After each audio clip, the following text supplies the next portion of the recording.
épisode particulier aujourd'hui puisque je me balade dans les... Hop là, il y a beaucoup de soleil. Je me balade dans Valence ou autour de Valence, là où il y a un petit peu de nature, pour te parler de la gentillesse et de toutes ces personnes qui se disent gentilles et donc pas commerciales. Et pas commerciales du tout, donc elles ne vendent rien, mais elles donnent énormément aux gens. Et c'est ça qui est terrible, c'est que je croise régulièrement des gens qui me disent « mais moi je donne des conseils de partout et tout, mais les gens m'appellent pas pour bosser avec moi. Les gens ne prennent pas rendez-vous chez moi. Les gens ne veulent pas bosser avec moi. Qu'est-ce qui se passe ?»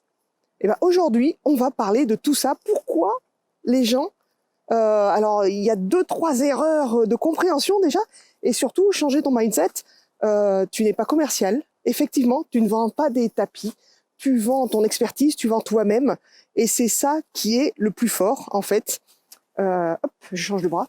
Et c'est comme ça que tu vas, en restant toi-même, pouvoir vendre le mieux. Je t'explique tout ça. Là, c'est un problème de mindset, en fait. Le problème, c'est que beaucoup de personnes pensent qu'en étant gentils, ils ne peuvent pas être des vendeurs. Pourquoi ? Tout simplement parce que si je suis gentil, je ne sais pas vendre. Et là, il y a un souci, une erreur qui est commune, c'est de penser que la vente, faut être marchand de tapis, faut pouvoir vendre sa mère pour pouvoir vendre une prestation ou une offre. Ce qui n'est pas du tout le cas. Tu peux vendre en restant gentil. Je te l'explique là, dans quelques instants, parce que là c'est la montée, c'est un peu compliqué. À tout de suite. Quand tu es gentil, en fait, c'est très bien. Le monde en a besoin, le monde a besoin de gentils. Le seul souci, c'est que tu ne vas pas penser vente. Tu vas pas... ou même au contraire, tu penses que la vente, c'est le diable, c'est mortuaire. C'est vraiment, il faut vendre son âme au diable pour pouvoir vendre quelque chose. Or, tu peux rester gentil et vendre. Tous les principes marketing s'appliquent partout. Tu peux répéter la même phrase 10 fois. Les mêmes personnes peuvent répéter la même phrase 10 fois. Ce qui est bien, c'est que toi, tu seras touché par une personne, mais tu ne seras pas touché par celle d'à côté. Et c'est pour ça que ta gentillesse va t'aider à toucher un maximum de personnes. Là où elle va te bloquer, c'est que tu confonds gentillesse, aider les gens, être adorable, avec expertise. Expertise, c'est-à-dire créer de la confiance en soi. Et donc la confiance, créer de la confiance, c'est pas être gentil. Être gentil, c'est aider les autres. Être gentil, c'est d'aller apporter ton soutien, c'est de faire traverser la mamie, c'est de porter ses courses ou autre. Ça, c'est être gentil. Ça, j'espère que la plupart d'entre vous, être gentil, c'est quand même une denrée essentielle. C'est quelque chose d'essentiel pour que le monde tourne rond aujourd'hui. Par contre, là où il y a un besoin, c'est pas être gentil, c'est faire avoir confiance les gens. Prouver ton expertise et faire en sorte que les gens te fassent confiance. Il y a le syndrome de la blouse blanche. Qu'est-ce que c'est que le syndrome de la blouse blanche ? C'est si quelqu'un arrive dans la rue comme ça et te dit « Attention, vous avez un problème, il faut à tout prix aller vous faire opérer, vous avez un grain de beauté qui va pas du tout, il faut aller vous faire opérer, il faut vraiment voir quelqu'un de spécialiste. » La personne, il vient dans la rue, il m'aborde comme ça. Je vais me poser des questions. Mais la personne, je la connais pas, je sais pas qui c'est, je l'ai jamais vue. Est-ce que je vais vraiment aller voir quelqu'un ? Syndrome de la blouse blanche, c'est quoi ? Le médecin. Je vais voir mon médecin généraliste, que je connais, donc forcément je lui fais confiance, et lui il va me dire « Attention, ce grain de beauté, il va peut-être vous poser des soucis, vous devriez aller voir un spécialiste. » Qu'est-ce qui va se passer ? Dès que je sors de chez mon médecin, je me précipite chez un spécialiste. Le syndrome de la blouse blanche, c'est ça. C'est faire en sorte que tu sois tellement spécialiste que les gens viennent te voir pour ce problème précis. Pas partir dans tous les sens, mais ce problème-là, vraiment, ils viennent demander ton expertise à toi. Et c'est ça toute la difficulté en fait. C'est comment tu fais pour être expert tout en restant gentil, tout en rendant service, tout en donnant des choses que tu sais autour de toi.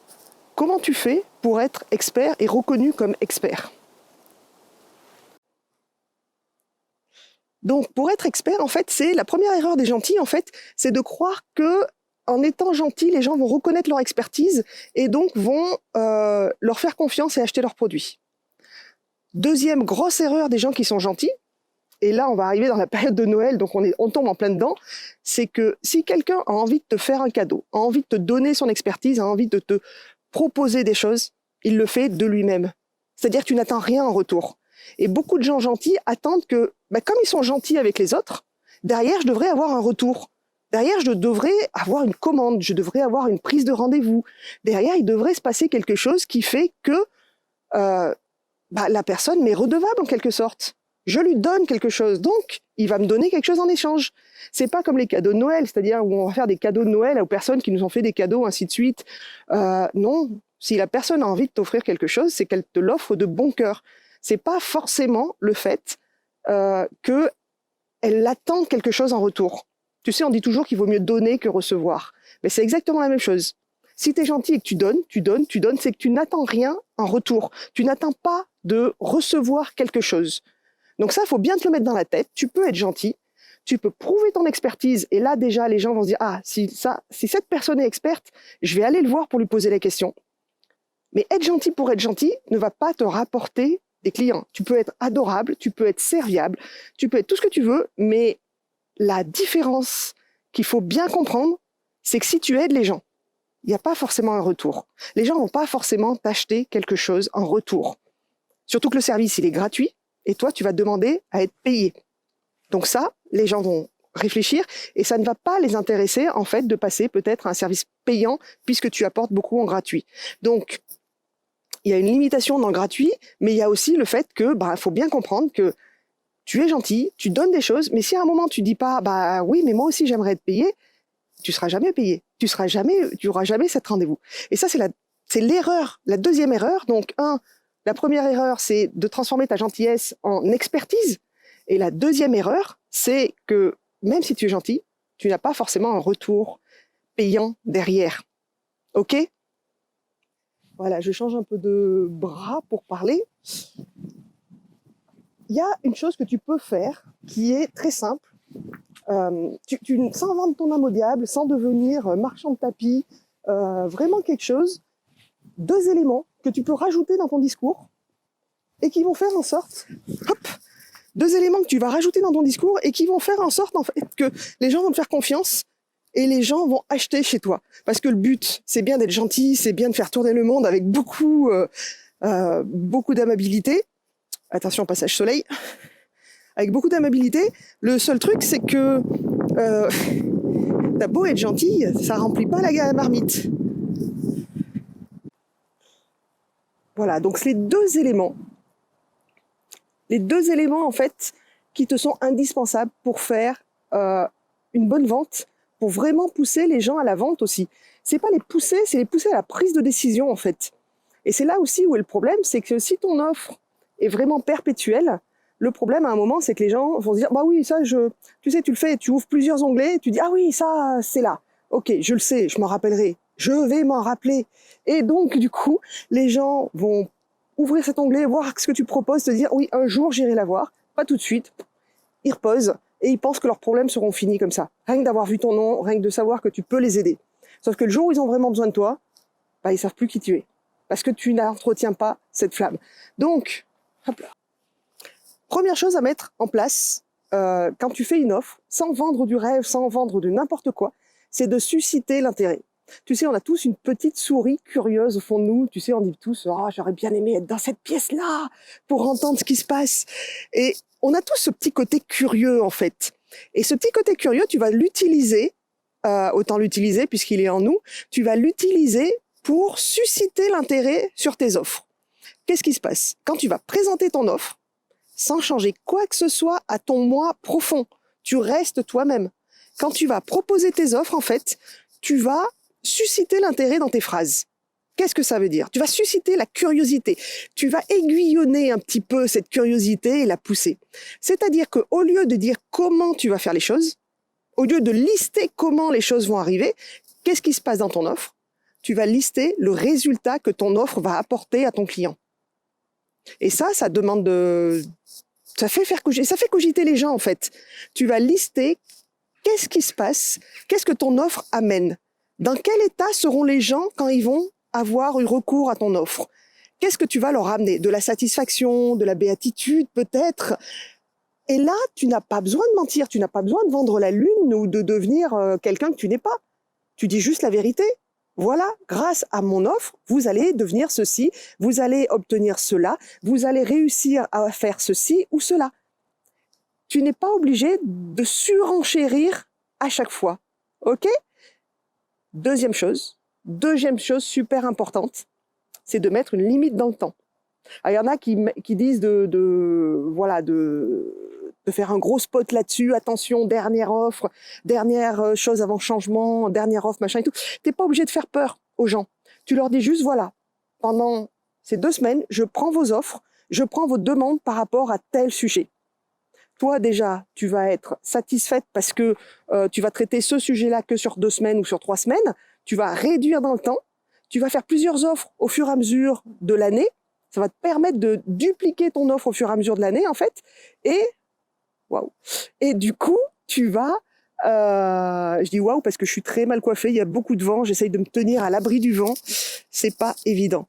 Et du coup, ton offre, tu vas lui donner une durée limitée. C'est exactement ce qui se passe avec les soldes. Les soldes, c'est à durée limitée. Pourquoi? Parce que les gens viennent beaucoup, dès que les soldes sont annoncés, les gens viennent beaucoup en magasin. Quand c'est la fin des soldes, il y a un petit rappel fin des soldes, les gens se disent « Oh là là, j'ai pas profité des soldes, j'y vais vite ». Et du coup, quand tu fais un total, la première semaine de solde, génial. La deuxième semaine de solde, génial. Les 2 semaines au milieu, quasiment rien. Pas plus de ventes que d'habitude, voire moins. Et donc, pour finir, la curiosité suscite l'intérêt, en fait, attise la curiosité des gens. On est naturellement curieux de ce qui se passe, curieux de ce qui va arriver. Pourquoi les magazines People font plus de tirages que Le Monde, Libé ou Figaro? Parce que Le Monde, Libé ou Figaro ne vont pas nous dire des petites choses croustillantes, en fait. Et ils vont pas nous expliquer pourquoi un tel, dont on ne connaissait pas l'existence il y a encore 2 mois, et avec machin qu'on ne connaissait pas du tout.